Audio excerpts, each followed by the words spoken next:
Israel perang sama Hamas, bukan sama Palestina. Ini jelas fitnah, itu hanya propaganda semata. Bencana kelaparan itu fakta, realita. Ini ada urusan dalam negeri orang lain, kenapa kita harus ikut campur? Orang-orang Yahudi sendiri di barat, itu mereka ikut berdemo. Merdeka, merdeka, merdeka. Assalamualaikum warahmatullahi wabarakatuh. Salam sejahtera buat teman-teman sekalian. Hari ini genap 2 tahun sudah terjadi pembantaian terhadap saudara-saudara kita, masyarakat Gaza khususnya, dan juga bangsa Palestina pada umumnya. Maka dalam rangka 2 tahun genap pembantaian ini, izinkan saya untuk menjawab beberapa isu-isu yang lebih ke arah hoax. Jadi hoax-hoax yang disebarkan berkaitan dengan isu Palestina. Jadi jangan sampai kita larut dan hanyut dalam informasi-informasi dusta, karena informasi dusta akan membuat kita berlaku zalim dan aniaya terhadap orang lain.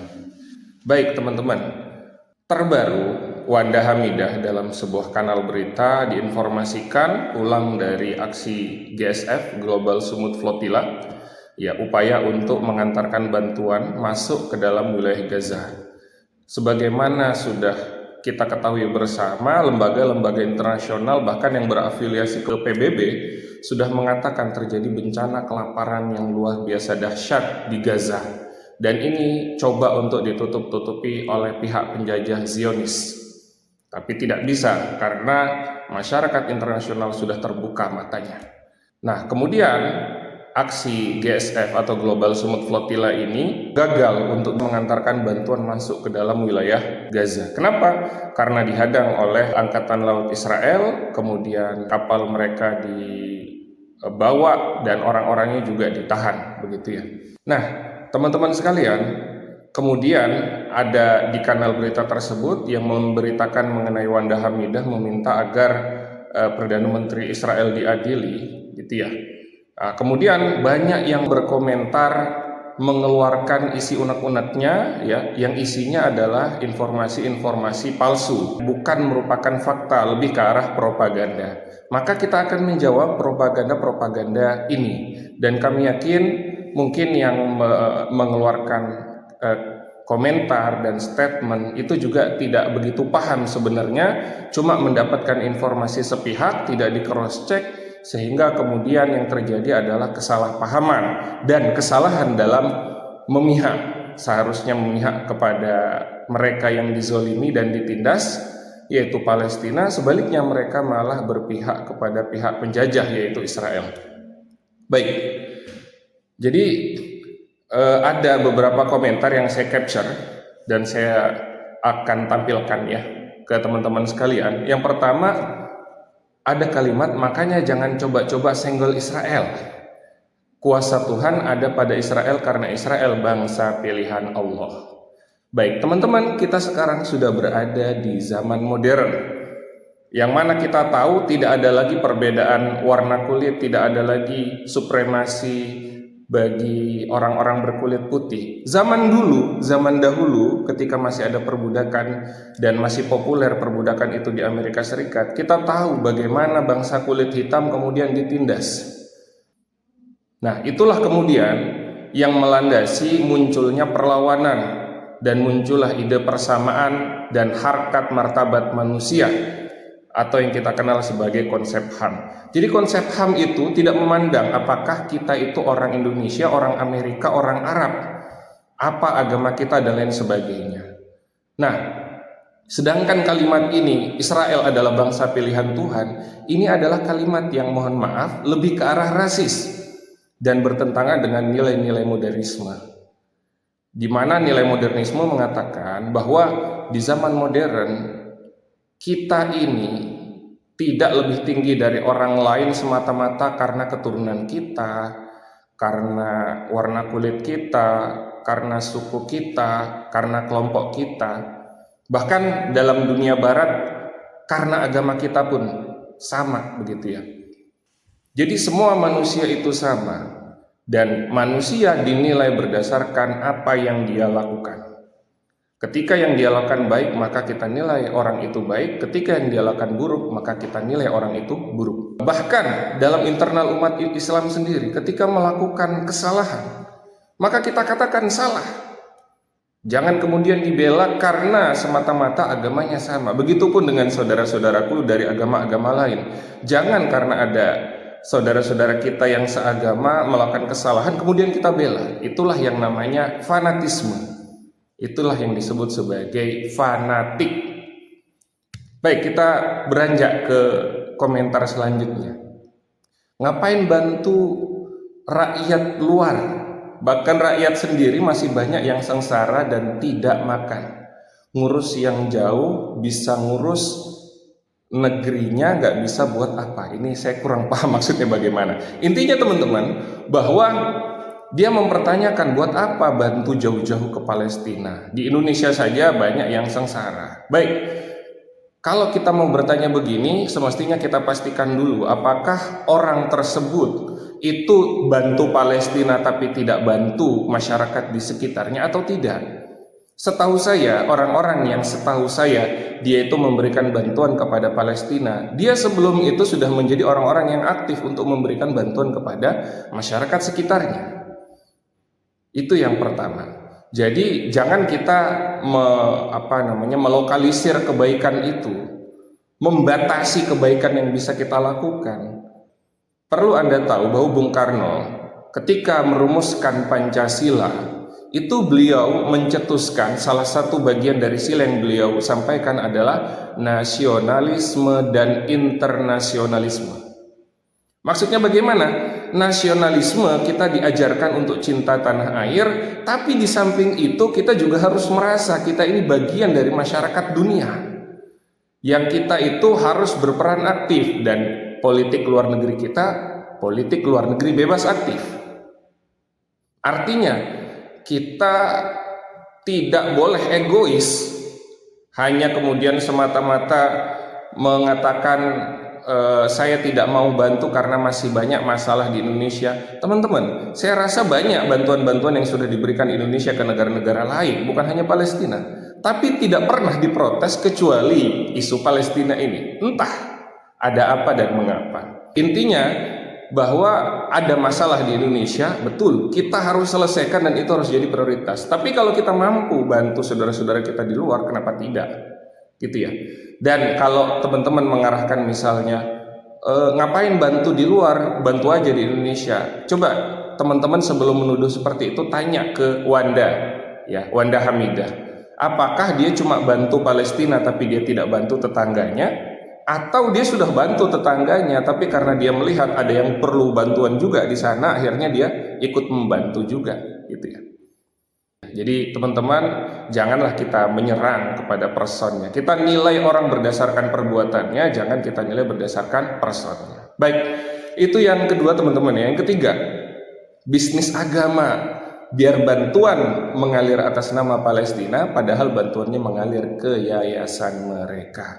Nah, ini tuduhan yang tendensius. Kenapa? Saya yakin orang-orang yang menuduh seperti ini tidak pernah membuktikan langsung ke yayasan-yayasan tersebut.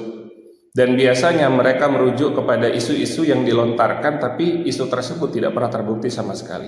Setahu saya, lembaga-lembaga bantuan kita tidak memungkiri. Mungkin ada lembaga-lembaga yang tidak resmi, lembaga-lembaga yang tidak tercatat begitu ya oleh negara di Dinsos, tapi yang banyak itu adalah lembaga-lembaga yang tercatat dan dia memiliki legal standing serta bisa diaudit bahwa bantuannya betul-betul disampaikan kepada orang-orang Palestina yang membutuhkan.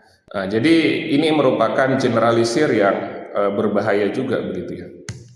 Kemudian seharusnya kau bersyukur bisa dipulangkan kembali ke Indonesia, Wanda Hamidah maksudnya, oleh Perdana Menteri Israel Benyamin Netanyahu. Coba kalau diserahkan pada Hamas, habislah sudah kau Wanda Hamidah. Kebalik, teman-teman, fakta membuktikan tawanan Hamas dan tawanan Israel itu yang diperlakukan dengan baik adalah tawanan Hamas. Teman-teman silahkan mencari banyak sekali beritanya bagaimana Hamas ketika mengantarkan para tawanan kembali melalui Palang Merah internasional. Kemudian apa yang diucapkan, apa yang dipersaksikan oleh para tawanan? Mereka bersaksi diperlakukan dengan baik oleh Hamas, diberikan makanan, bahkan yang sakit diobati. Kita bayangkan, mana ada seperti itu kalau di kondisi perang begitu ya. Justru Wanda Hamidah lebih beruntung kalau bertemu dengan Hamas daripada dengan tentara Israel. Jangan lupa dulu ya, bantuan kapal yang pertama berangkat untuk membantu Gaza itu bukan di tahun 2025 tapi di tahun 2010-an begitu ya. Nanti akan saya cantumkan. Nah, itu di situ banyak sekali korban jiwa lintas negara dan itu mereka ditembaki oleh tentara Israel. Jadi sebenarnya Wanda Hamidah dan kawan-kawan ketika mereka berangkat ya menuju ke arah perairan Gaza, mereka sebenarnya sudah siap untuk mempertaruhkan nyawa. Dan itu yang kita harus angkat topi dan mengapresiasi. Artinya memang ada pertaruhan yang mereka berikan, bukan hanya dana tapi pertaruhan nyawa. Walaupun alhamdulillah bisa pulang dengan selamat, begitu ya. Nah, jadi seperti itu. Kemudian Israel perang sama Hamas, bukan sama Palestina. Ini jelas fitnah. Kenapa? Karena memang Zionis itu bukan menembaki Hamas, tapi menembaki warga sipil. Dan yang paling parah, ketika warga sipil hendak menerima bantuan kemanusiaan, yang pada saat itu mereka sedang mengantri, kemudian ditembaki, kemudian dibom, kemudian diperlakukan secara tidak manusiawi oleh tentara Zionis Israel. Itu bukan Hamas yang mengantri, warga sipil. Terlihat bagaimana ringkih, bagaimana anak-anak kecil begitu ya. Apa mereka mau bilang anak-anak kecil itu ya, yang masih kecil-kecil, masih di bawah 10 tahun, mereka bilang itu juga tentara Hamas gitu ya. Terlalu banyak manipulasi berita yang dilakukan oleh Zionis, dan manipulasi ini ditelan mentah-mentah termasuk oleh saudara-saudara kita di Indonesia. Ini sudah bukan rahasia lagi bahwa mereka mencoba untuk memanipulasi informasi, termasuk informasi fakta mengenai kelaparan di Gaza. Zionis menciptakan kampanye di mana mereka memperlihatkan ada rakyat Gaza yang makan dengan santai, dengan biasa, mereka nggak kelaparan gitu ya. Padahal itu hanya propaganda semata. Lembaga-lembaga internasional menyatakan di Gaza memang terjadi bencana kelaparan. Ibarat kata kita di Jakarta ada berapa kilometer persegi gitu luasnya gitu ya. Nah, apakah semua wilayah nanti kalau kena bencana semuanya kemudian terkena musibah? Ada kebakaran, kemudian semuanya kebakaran, atau ada angin topan banyak wilayah yang kena, apakah semuanya tanpa terkecuali terkena? Mungkin ada rumah yang selamat, mungkin ada rumah yang tidak terkena banjir gitu ya. Tapi apakah kita mau tolak fakta terjadi banjir di Jakarta hanya karena ada rumah yang tidak terkena banjir? Nah, itu yang dilakukan oleh Zionis Israel. Jadi bencana kelaparan itu fakta, realita. Banyak yang terkena kelaparan, meskipun mungkin ada segelintir dari rakyat Gaza mungkin yang tidak kelaparan karena punya harta, karena punya cadangan makanan, dan seterusnya dan seterusnya. Nah, begitu teman-teman ya. Jadi perang Zionis itu melawan bangsa Palestina, bukan sekedar melawan Hamas. Karena yang mereka bantai adalah rakyat sipil. Sok peduli, anehnya hanya Palestina, padahal negara-negara Islam lain juga mengalami hal yang sama seperti Yaman, Suriah, kemudian di Indonesia juga masih butuh bantuan. Untuk poin Indonesia sudah kita jawab, untuk kenapa tidak membantu negara-negara Arab yang lain. Hello, konflik-konflik di suatu negara itu sangat kompleks, gitu ya. Ketika masalah itu berkaitan dengan konflik internal, seperti kasus Yaman, kasus Suriah, itu konflik internal. Sehingga sulit bagi kita yang memiliki kepedulian itu untuk masuk dalam isu tersebut. Ini ada urusan dalam negeri orang lain, kenapa kita harus ikut campur? Mungkin ada yang akan berpikir seperti itu. Meskipun tetap saja kita sebagai manusia ya, kalau kita mau bantu ya bantu saja gitu ya. Nah, untuk isu Palestina itu berbeda teman-teman. konfliknya bukan konflik internal, ini kasus penjajahan, tidak seperti Yaman atau Suriah, gitu ya. Meskipun dua-duanya juga butuh bantuan mungkin. Jadi logika seperti ini tertolak, gitu ya. Karena Palestina itu kasusnya berbeda dengan Yaman atau Suriah. Kalau dalam istilah akademik namanya falasi, kesalahan berpikir. Baik, tidak ada di undang-undang pasal KUHP di mana WNI wajib mendukung Palestina maupun Israel. Oke, kita bahas. KUHP itu turunan, teman-teman. Kita harus belajar tata negara dengan baik. Apakah KUHP menentukan segalanya? Tidak, masih ada yang di atasnya. Apa? Undang-undang dasar ada di atas KUHP. Dan Pancasila ada di atas Undang-Undang Dasar. Kemudian ada pembukaan Undang-Undang Dasar 1945. Silakan dibaca dengan baik. Setiap negara yang dijajah kita punya kewajiban untuk membantu. Kenapa? Karena kita yang menyatakan penjajahan di atas dunia harus dihapuskan karena tidak sesuai dengan pri kemanusiaan dan pri keadilan. Jadi kita punya kewajiban konstitusional karena konstitusi kita yang memerintahkan kita untuk membereskan masalah penjajahan. Yang kedua, kita punya hutang sejarah, teman-teman. Jangan lupakan itu. Bahwa ketika kita akan merdeka, yang membantu melobi pemerintah Mesir untuk mengakui kemerdekaan kita, salah satunya adalah unsur bangsa Palestina yang ada dalam Komite Difa, Lajnatud Difa'an Indonesia. Komite Pembelaan Indonesia. Itu fakta sejarah yang tidak boleh dilupakan. Kemudian, sebagai bonus ultimate, orang yang terlalu mabuk agama jadinya ambiar stri.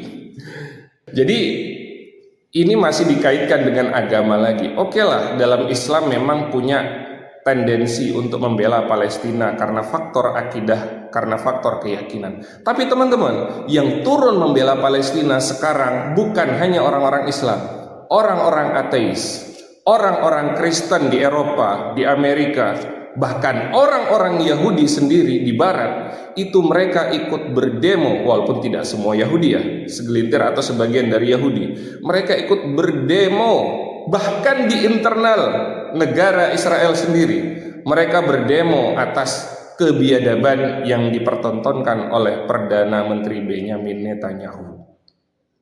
Jadi, isu ini isu kemanusiaan. Please, tolong teman-teman, mari kita bersikap sebagai manusia. Ini bukan hanya mengenai agama semata, tapi ini mengenai rasa manusia kita, apakah kita masih memiliki kemanusiaan atau tidak. Dan ini yang kemudian terlihat dari pembelaan banyak negara-negara barat yang notabene agama mayoritasnya adalah Kristen atau mungkin agama-agama lainnya. Ketika sudah berpikir dengan lurus, sudah berpikir dengan kemanusiaan, maka pasti akan melihat isu Palestina sebagai isu penting, di mana kita harus berpihak kepada Palestina, bukan sebaliknya berpihak kepada Israel dan para pendukungnya. Demikian teman-teman apa yang bisa saya coba sampaikan pada kesempatan 2 tahun pembantaian atau genosida Zionis terhadap saudara-saudara kita di Gaza. Mudah-mudahan Allah segera angkat kesulitan mereka.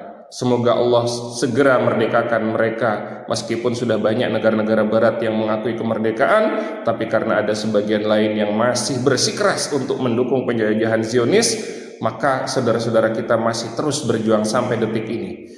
Merdeka, merdeka, merdeka. Indonesia, Palestina, we are brothers. Assalamualaikum warahmatullahi wabarakatuh.